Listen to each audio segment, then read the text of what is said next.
भोलेनाथ का एक भजन लेके आए हैं, सुनिए और आनंद लीजिए। गौरा चल जा नाई हरवा हमरा गोम नाई के, गौरा चल जा नाई हरवा हमरा गोम नाई के, गौरा चल जा नाई हरवा। नैहर में तुहरा बाटे कोठावाया डरिया, कोठावाया डरिया बाटे कोठावाया डरिया।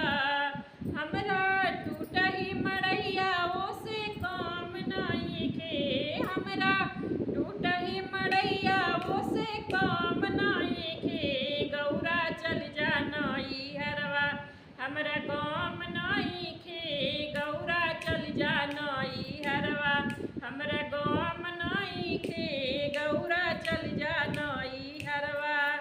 अरे पापा घरे बाटे तुहरा गैया से भैसिया, गैया से भैसिया, गौरा